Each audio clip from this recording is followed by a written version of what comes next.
This is VRoc. This is VRoc. This is VRoc. This is VRoc. This is VRoc. This is VRoc. This is VRoc. This is VRoc. Chops.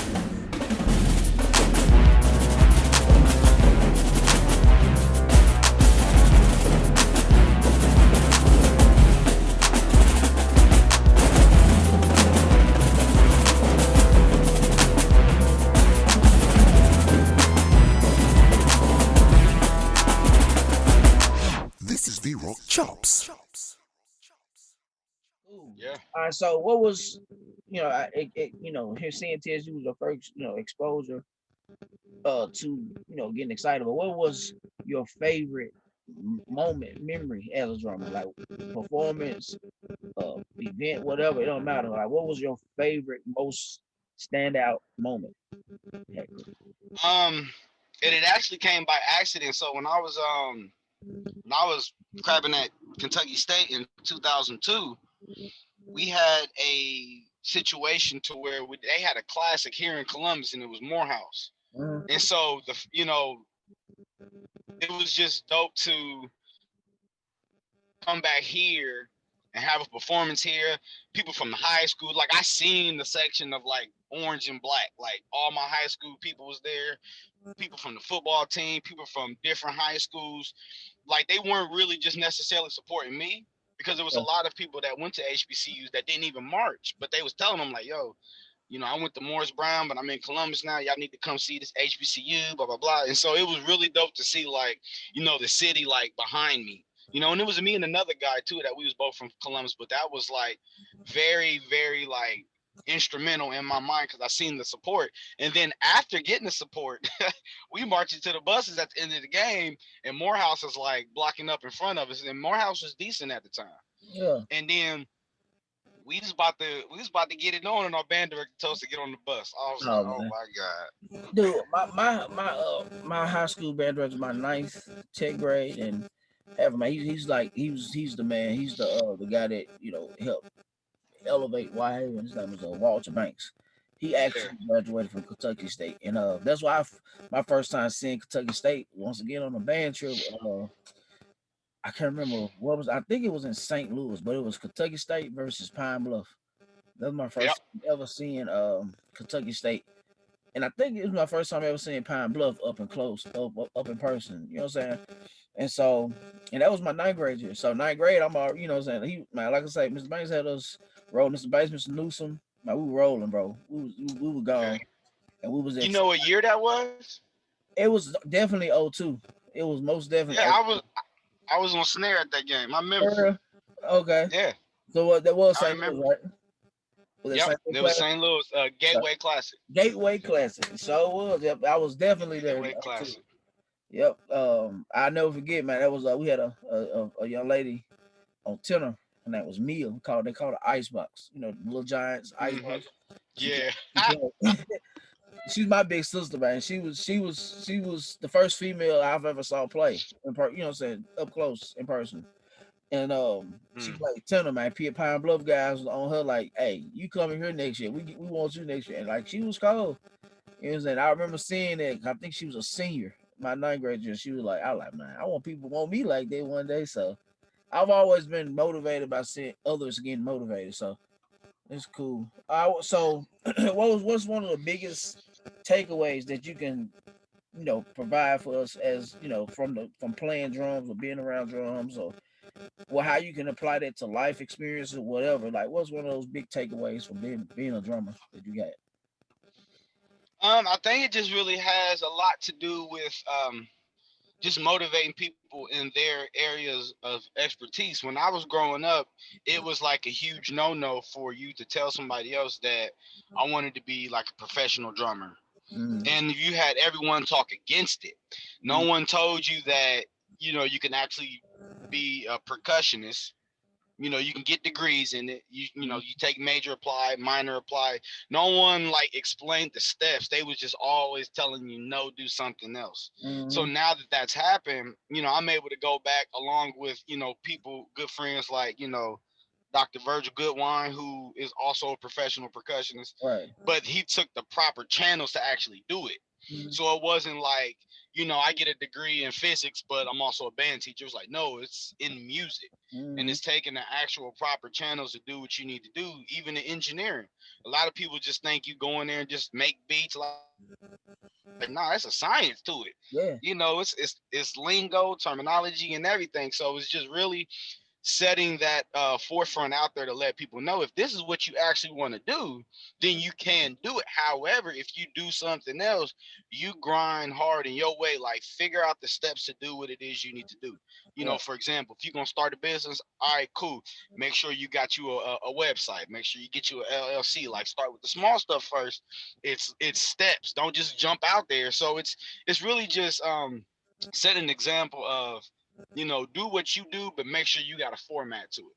And Mm. being able to relate to so many things that other people are doing, because like being a jack of all trades can be a good thing or a bad thing. Right. It's like you everywhere doing this, but you ain't settled in and honed Right. in on one thing. Right. So that was my biggest takeaway of just actually being able to, like if I can go hard in drumming and if I can go hard in this, then let me go hard in these other aspects. Let me get up in the morning. Like you got to think about it. If it was 5 a.m. and you Mhm. ain't on that field, you wake up it's 5:05. You're gonna have a fit. You waking up like, oh snap, I'm in Mhm. trouble.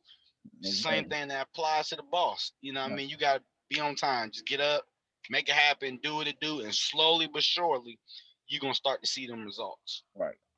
Okay. So man, I got man, there's a lot I want to get into with you, man.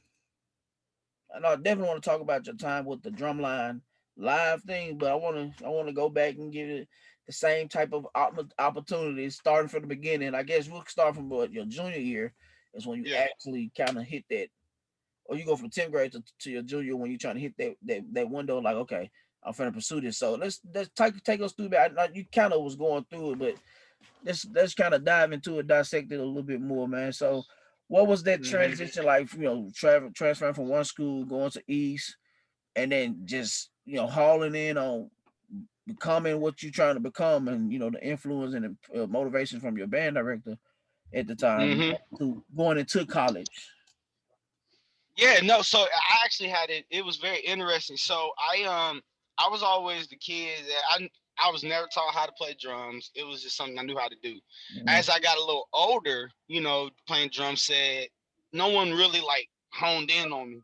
But they was like, "Oh, you're good, go on." No one ever taught me nothing. So I was kind of like self-taught as far as reading music. And then when I got in the eighth grade, they was like, "You can be in a jazz band. All right, read this." And he was like, "Wait, you can't read music?" And I was like, "No." He's like, "Oh, well, you're gonna have to do something." So I faked it so long to where I'm like, okay, I hear where y'all hitting the notes. So let me figure out why y'all hitting the notes right there.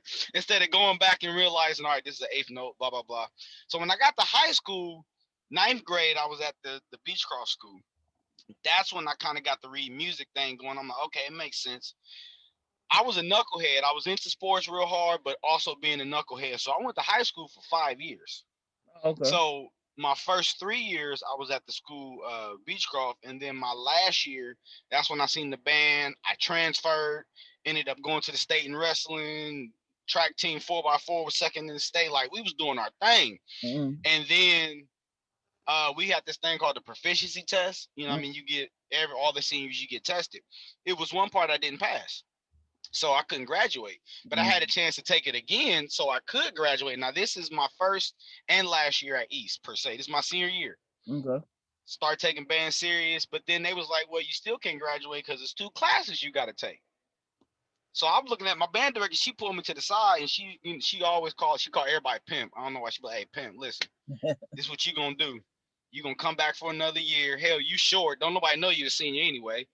This what you gonna do?" And I'm like, "Nah, I ain't trying to hear that, man. I'm just." She was like, "Dude, you got something in you that you are like, you gonna come back and you gonna be my section leader." Blah blah blah. I'm like, whatever.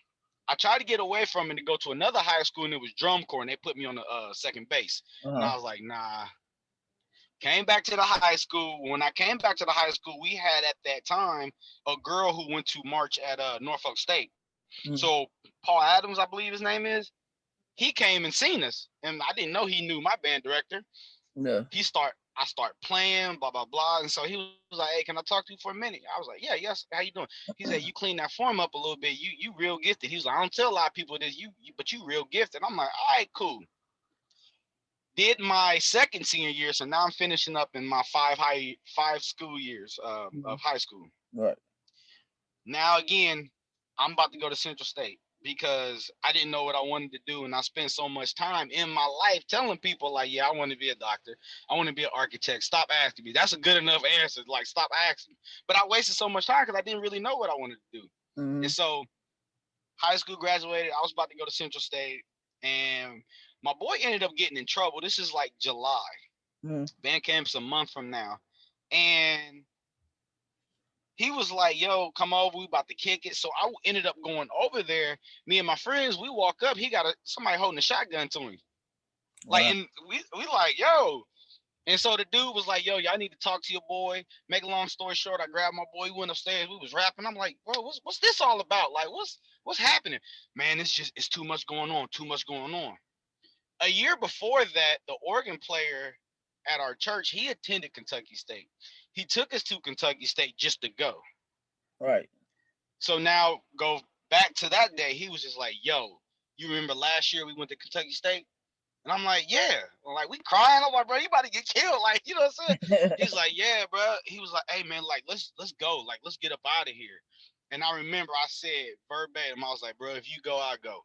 Yeah. We ain't know what we was getting ourselves into. I mean, again, we seen K-State, and this is when K-State was like, they kind of like where they at now. Like, they was on that high pedestal. Like, Yeah. okay, Blake Gaines was there, Dr. Shelton, like all of these cats that was from Southern, and Marsha Jackson. They was band directors up there, Barry Johnson. So I remember he said that. He was like, "Come with me." I was like, "Yeah, bro, if you go, I'll go." We ended up going to Kentucky State. No financial aid filled out, no application filled out. The Just there. only thing that helped us was the band director there at that time, Mr. Chambers, marched with Miss Howe, my band director back at Jackson. Right, man. My dude, I'm And telling he was also at Alcorn too. man, it's amazing. Get a little spiritual. It's amazing how God works things out. You know what I'm saying? Mm.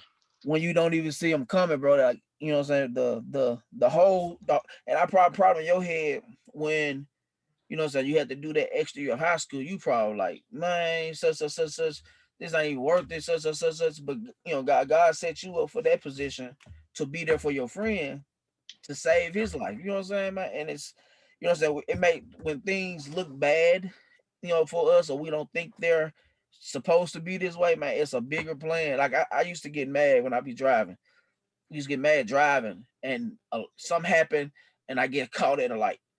And then as time progressed, I used to get mad. Like my car get over, and I had to slow down. I missed the light. I'm like, I'm trying to rush through, and I had to pull myself back. Like probably like the last 5, 6, 7 years, I was like, man, that probably happened for God keeping me from driving through that light and probably hitting somebody or somebody hitting me or going up a little bit further and getting involved in something. So I just, I learned to take those small little gems as blessings, man. And you know what I'm saying? And you being a motivator as you are and hearing your story, you can encourage someone else to say, hey, look, I know it may seem bad to have to, come back and do another year, but just because you got to come back don't mean that's the end, man. Just do it and keep going, man. So that's real good to hear from you, bro. Like that can Yeah. help somebody that's like they've been messing up, like you say, knuckleheads, and get to the end and they want to, well, I'm done. I'm just gonna go work somewhere. You know what I'm saying?